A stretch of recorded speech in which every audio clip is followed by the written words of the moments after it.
Hello मेरे dear student, welcome again. प्यारे बच्चों, आज की वीडियो में हम लोग एक्सरसाइज 5.4 का क्वेश्चन नंबर 13 से लेकर के 19 तक के क्वेश्चन सॉल्व करेंगे। अगर आपने प्रीवियस वीडियोस नहीं देखे जरूर देख लेना, क्योंकि वहाँ पर से आपका बेसिक कॉन्सेप्ट क्लियर होगा, तभी आगे क्वेश्चन समझ में आएंगे। तो सारे प्रीवियस क्वेश्चन का जो वीडियो है ना, उसका लिंक मैं आपको डिस्क्रिप्शन बॉक्स में दे चुका हूँ। और उसके अलावा जो मैंने अगला चैप्टर है, चैप्टर नंबर 6, उसका भी वीडियो पहले से ही बना दिया है। तो सारे वीडियोस आपको डिस्क्रिप्शन बॉक्स में मिल जाएंगे। नोट्स वगैरह भी आपका लिंक वहाँ पर मिल जाएगा। इंस्टाग्राम, टेलीग्राम सब मैंने दे दिया है, ताकि आप हमसे डाउट डिस्कस कर सको। तो चलिए स्टार्ट करते हैं। क्वेश्चन नंबर 13 में देखो बोल रहा है कि इसका क्यूब प्लस इसका क्यूब प्लस इसका क्यूब का वैल्यू कितना होगा। तो अब इसका क्यूब वगैरह निकालने हम लोग नहीं बैठेंगे। जैसे हमने क्वेश्चन नंबर 12 में आपको सिखाया था सॉल्व करना ना, वैसे ही हम लोग यहाँ पर भी सॉल्व करेंगे। एकदम इजी मेथड में हम लोग फॉर्मूला का यूज़ करेंगे। 13 से लेकर के जो 16 तक के क्वेश्चन है एकदम सेम टू सेम है। बस अंदर के जो नंबर्स है ना, वेरिएबल्स वगैरह कह लो, टर्म्स कह लो, ये बस सभी में अलग अलग हैं। बाकी सब क्वेश्चन सेम है। ये भी सेम ही क्वेश्चन है, बस यहाँ पर फ्रैक्शन करके दे दिया है। आइए कैसे बनाते हैं हम लोग जल्दी से कॉपी में सीखते हैं। तो देखो, मैंने आपको क्या फॉर्मूला सिखाया था कि जब कभी भी इफ़ अगर हमारे पास a plus b plus c equal to अगर 0 हो, तो देन a का क्यूब प्लस b का क्यूब प्लस c का क्यूब माइनस में 3abc इक्वल टू 0 हो जाता है। ये मैंने आपको पिछले फॉर्मूला बताया था। इसको मैंने एक्सप्लेन भी आपको किया है कई बार कि ऐसा क्यों होता है। ठीक है, स्टार्टिंग में अगर वीडियोस देखोगे तो वहाँ पर मैंने एक्सप्लेन भी किया है। तो वहाँ से अगर हम इसको अगर इस फॉर्मूला को और थोड़ा सा सॉल्व करें, तो हमारा a का क्यूब प्लस b का क्यूब प्लस c का क्यूब जो होगा वो इक्वल हो जाएगा 3abc के। ये माइनस वाला abc इधर आकर के प्लस वाला abc बन जाएगा। तो यहाँ पर भी हमको यही देखना है कि ये a है, ये b और ये c है। यहाँ पर a plus b plus c 0 हो रहा है कि नहीं हो रहा। अगर होगा तो हम लोग इस फॉर्मूला में अप्लाई कर देंगे और फटाक से आंसर ले आएंगे। तो हम लोग देखो यहाँ पे लिखते हैं कि हमारे पास a equal to 3x plus में माइनस में 2i दिया हुआ है, b इक्वल टू हमको 2i माइनस में 4z दिया हुआ है, और c इक्वल टू हमारे पास 4z माइनस में 3x दिया हुआ है। हम लोग यहाँ पर सॉल्व करते हैं, a प्लस बी प्लस सी करके देखते हैं। तो अगर a प्लस बी प्लस सी हम लोग करेंगे तो ये हो जाएगा हमारा 3x माइनस में 2i, b के लिए हमारा 2i माइनस में 4z, और c के लिए हमारे पास है ये z है ना, हमारे पास c के लिए 4z माइनस में 3x। तो यहाँ पर से ये आपस में कैंसिल हो रहा है, माइनस 2i प्लस 2i ये सभी आपस में कैंसिल हो गया, तो इक्वल टू 0 आ गया। तो अगर यहाँ हमारा इक्वल टू 0 आ रहा है, तो अब हम लोग इस फॉर्मूला से इसको यहाँ पर सॉल्व कर सकते हैं। तो यहाँ पर आप लिखोगे जब इक्वल टू 0 आ गया, सो हमारा a cube plus b cube plus c cube इतना होने वाला है ना। ये मैंने पहले आपको स्टार्टिंग में पहले समझा दिया, लेकिन आप फिर से इसको लिख लोगे यहाँ पर एग्जाम में जब बनाओगे तो, कि a का क्यूब प्लस b का क्यूब प्लस c का क्यूब इक्वल टू हमारा 3abc होगा। ठीक है, आपको जब एग्जाम में बनाओगे ना तो यहाँ से बनाना शुरू करना, ये वाला पार्ट आपको लिखने की जरूरत नहीं है। ठीक है, तो यहाँ पर आप लोग इस तरीके से करोगे। अब हमारे पास a का क्यूब b का क्यूब c का क्यूब हमारे पास ये दिया हुआ है, तो हम लोग डायरेक्ट इसको फॉर्मूला को अप्लाई कर देते हैं। इधर हम लोग को लिखने की जरूरत है ही नहीं, हमारा 3 हो जाएगा, है ना। या फिर आप चाहो तो इसको लिख भी सकते हो, a का क्यूब यानी कि भाई जो क्वेश्चन में हमको दिया हुआ है 3x माइनस में 2y का क्यूब दिया हुआ है, b का क्यूब के बदले में हमको 2y माइनस 4z दिया हुआ है, और फिर c के बदले में हमको 4z माइनस में 3x दिया हुआ है इसका क्यूब। तो यहाँ से हमारे पास ये हो जाएगा 3a, तो a के बदले में वही चीज़ 3x माइनस में 2y, फिर b के बदले में हमारे पास 2y माइनस में 4z, और c के बदले में हमारे पास 4z माइनस में 3x। ये हमारा आंसर होगा। बस इतना ही आपको इसको सॉल्व करना था। तो बस आपको इक्वल टू 0 करके लाना है, और इस टाइप से क्वेश्चन जो है एकदम ईजिली सॉल्व हो जाएंगे। आई होप आपको अच्छे समझ में आ गया होगा। अगर कुछ भी डाउट हो तो इंस्टाग्राम, टेलीग्राम का लिंक दिया हुआ है, वहाँ पर अपने डाउट डिस्कस कीजिए। चलिए आगे बढ़ते हैं और अगले क्वेश्चन को बनाते हैं। ये रहा हमारा 14 नंबर क्वेश्चन। यहाँ पर भी हम लोग a प्लस बी प्लस सी देखते हैं कितना होगा। तो a प्लस बी प्लस सी हम लोग जब सॉल्व करेंगे तो ये हो जाएगा हमारा 2x माइनस में 3y, ये a का वैल्यू है, b का वैल्यू हमारे पास 4z माइनस में 2x है, और c का वैल्यू हमारे पास 3y माइनस में 4z है। तो सॉल्व करोगे देखो 2x ये कैंसिल हो जाएगा, ये दोनों आपस में कैंसिल, ये भी कैंसिल। तो यहाँ भी a plus b plus c equal to 0 आ गया। तो इट मीन्स यहाँ पर भी हमारे पास a का क्यूब है ना प्लस b का क्यूब और प्लस c का जो क्यूब होगा वो इक्वल टू हो जाएगा 3abc के।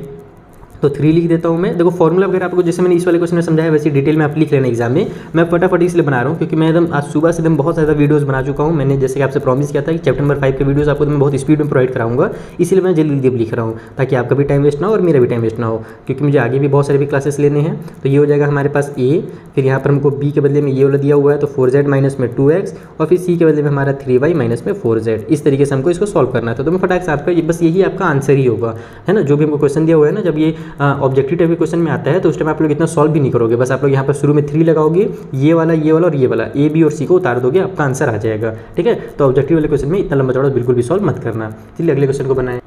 तो ये रहा 15 नंबर का क्वेश्चन। आइए इसे भी सॉल्व करते हैं। सबसे पहले हम देखते हैं a प्लस बी प्लस सी का वैल्यू कितना आ रहा है। तो यहाँ पर a का वैल्यू हमारे पास a माइनस 3b है, b का वैल्यू हमें 3b माइनस सी दिया हुआ है ये वाला, और c का वैल्यू हमारे पास c माइनस a दिया हुआ है। ये प्लस ये माइनस ए खत्म, माइनस 3b प्लस 3b खत्म, ये भी खत्म, यानी कि यहाँ भी आंसर 0 आ रहा है। इट मीन्स यहाँ पर भी अगर हम लोग a का क्यूब, b का क्यूब और c का क्यूब जो है अगर निकालेंगे, ये वाला अगर सॉल्व करेंगे तो हमारा आंसर डायरेक्ट 3abc आ जाएगा, यानी कि 3a माइनस 3b फिर हमारे पास 3b माइनस सी, ये b का वैल्यू, और c माइनस ए, c का वैल्यू, 3abc, ये होगा इसका फाइनल आंसर। सो 16th वाला भी तो सिमिलर ही बनेगा। यहाँ पर भी हम लोग a प्लस बी प्लस सी निकाल करके देखते हैं कितना आने वाला है। तो जब हम लोग इसको सॉल्व करेंगे तो हमारे पास हो जाएगा x माइनस में, फिर डायरेक्ट मैं यहाँ पर आंसर लिखता हूँ, x माइनस में 2y, उसमें प्लस हो जाएगा 2y माइनस में 3z, और उसमें प्लस हो जाएगा हमारा 3z माइनस में x। तो ये तो कैंसिल, ये दोनों भी कैंसिल और ये भी कैंसिल, यानी कि यहाँ भी a प्लस बी प्लस सी का जो वैल्यू आ रहा है 0 आ रहा है। इट मीन्स जब हम लोग यहाँ पर a का क्यूब प्लस b का क्यूब और प्लस में c का क्यूब निकालेंगे तो यहाँ भी आंसर हमारा 3abc आएगा, यानी कि x माइनस में 2y और फिर हमारे पास 2y माइनस में 3z और फिर हमारे पास 3z माइनस में x। इस तरीके से हमारा आंसर निकल के आएगा। बाकी डिटेल में लिखना पड़ेगा एग्जाम में, अगर ये 2-3 नंबर वाले क्वेश्चन में आता है तो जैसे मैंने आपको पहला वाला क्वेश्चन बताया था क्वेश्चन में 13, वैसे ही आप लोग लिखिएगा, ऐसे शॉर्ट में मत लिखिएगा, ठीक है। तो इस तरीके से 16 वाला क्वेश्चन हो गया। चलिए 17 क्वेश्चन थोड़ा सा अलग है, उसे भी सॉल्व करते हैं। तो इस क्वेश्चन में अलग यही है कि ये हमारे पास फ्रैक्शन के फॉर्म में दिया हुआ है। तो अगर हम लोग यहाँ पर इसको a ले लें, इसको b ले लें और इसको c ले लेते हैं तो हम लोग यहाँ भी फाइंड करेंगे a प्लस बी प्लस सी का वैल्यू, ठीक है। तो a प्लस बी प्लस सी का वैल्यू यानी कि इन सभी को आपस में ऐड करना होगा। तो x बाई में 2 प्लस वाई और प्लस में z बाई 3 है, उसमें ऐड करेंगे हम लोग x बाई में 3 माइनस में 2y बाई में 3 और प्लस में z, फिर इसमें ऐड करेंगे तो ऐड और सब्ट्रैक्ट मिल करके मेरा माइनस की साइन लग जाएगा, प्लस माइनस माइनस हो जाता है। तो माइनस में 5x बाई में 6 माइनस में y बाई में 3 और माइनस में 4z बाई में 3। अब इसको सॉल्व करने के लिए हम लोग x को इकट्ठा कर लेते हैं, y को इकट्ठा कर लेते हैं और 10 जो z है उसको इकट्ठा कर लेते हैं, यानी कि मेरा x बाई 2 हो जाएगा, फिर प्लस में हमारे पास x बाई 3 हो जाएगा और फिर प्लस में हमारे पास माइनस में है ये वाला, तो माइनस में हमारे पास हो जाएगा 5x बाई में 6, ठीक है। इसको आप लोग ऐसे ब्रैकेट में कर सकते हो।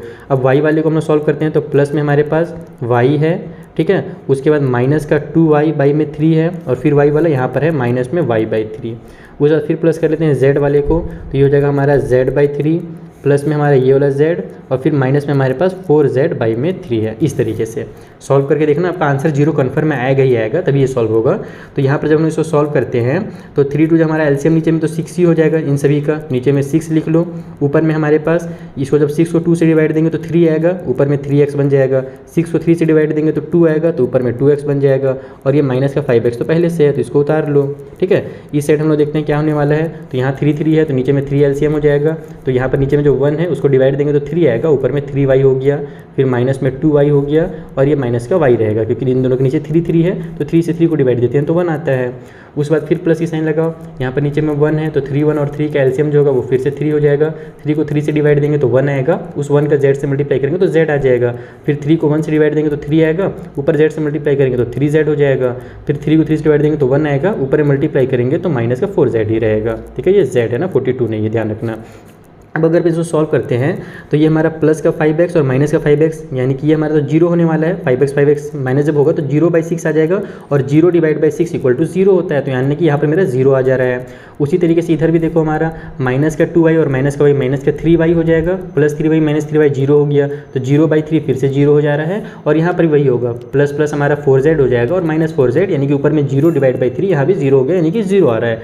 तो a plus b plus c equal to 0 आ गया ना, तो बस हम लोग यहाँ पर फिर से वही काम करेंगे, डायरेक्ट लिखेंगे कि इसलिए हमारा a का क्यूब प्लस b का क्यूब प्लस c का क्यूब जो होता है वो हमारा 3abc हो जाता है। इट मीन्स 3a का वैल्यू हमारे पास कितना था भैया, तो x बाई 2 प्लस में y प्लस में z बाई 3, ये a का वैल्यू हमको क्वेश्चन ने शुरू में दिया था।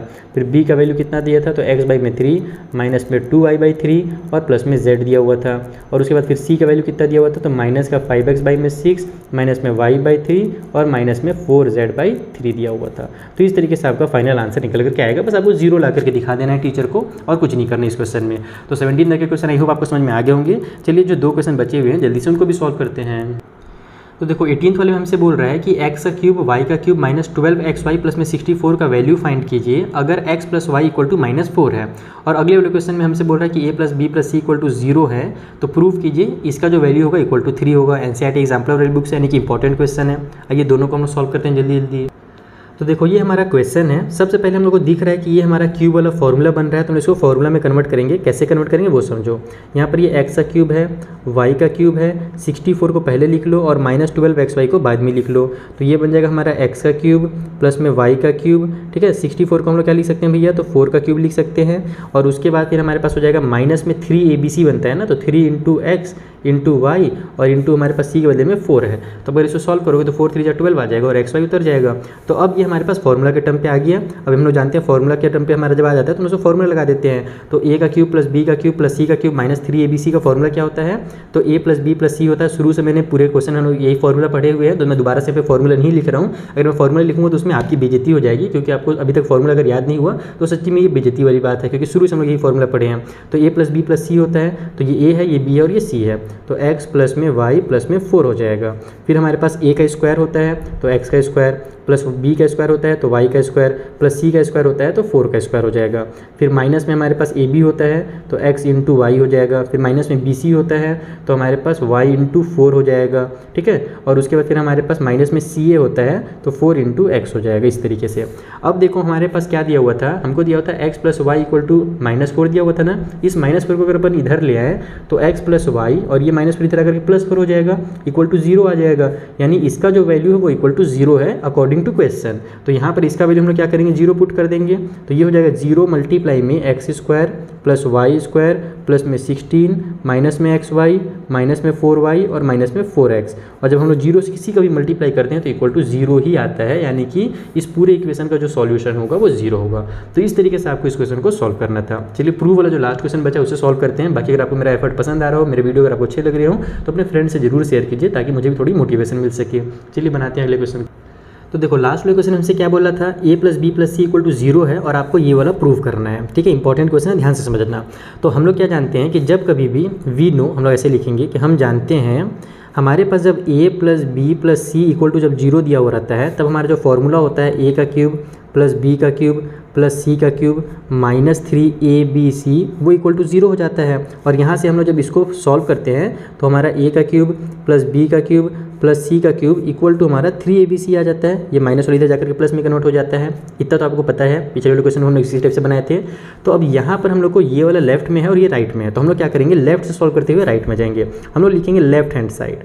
लेफ्ट हैंड साइड में हम लोग को क्या दिया हुआ है भैया, तो a का square divide by b c plus b का square divide by c a और फिर प्लस में c का स्क्वायर डिवाइड बाई में ए बी, ये हमको लेफ्ट हैंड साइड में दिया हुआ है।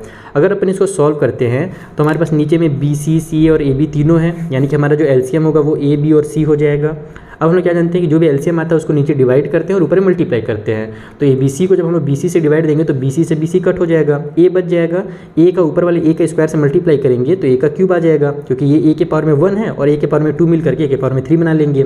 सेम टू सेम इधर भी होगा, ए बी सी को सी ए से डिवाइड देंगे तो सी और ए कट हो जाएगा, बी बच जाएगा तो ऊपर में मल्टीप्लाई होकर के बी का क्यूब बना लेगा। और लास्ट वाले में ए बी कट हो जाएगा, सी बच जाएगा तो ऊपर में सी का क्यूब बना लेगा। हमने क्या देखा था अभी कि ए का क्यूब प्लस बी का क्यूब प्लस सी का क्यूब कितना होता है, 3abc होता है। जब हमको a plus b plus c equal to 0 question में बोल दिया है, इसका मतलब इसका जो वैल्यू होगा 3abc होगा। तो इसके बदले में हम लोग ऊपर में 3abc लिख लेंगे और नीचे में हमारे पास abc है ही। इसको आप ब्रैकेट में भी लगा सकते हो ऐसे, या फिर बिना ब्रैकेट के भी इससे डायरेक्ट आप कट कर सकते हो। तो हमारे पास बचेगा कितना, हमारे पास बचेगा 3, जो कि हमारे पास राइट हैंड साइड में है। और हमको यही तो लाना था, लेफ्ट हैंड साइड को इक्वल करना रहता है राइट हैंड साइड के, और वो हमने कर दिया। इसका मतलब ये क्वेश्चन हमारा कंप्लीट हो गया। तो इस तरीके से आपको क्वेश्चन में 19 तक के क्वेश्चन को सॉल्व करने थे। आई होप आपको बहुत अच्छे समझ में आ गया होगा। कुछ भी डाउट हो तो इंस्टा टेलीग्राम के थ्रू पूछिएगा। मिलते हैं हम लोग नेक्स्ट वाले वीडियो में, जहाँ पर जो आगे क्वेश्चन हैं उन्हें भी हम लोग इसी तरीके से बेसिक कॉन्सेप्ट के साथ सॉल्व करना सीखेंगे। Thank you for watching.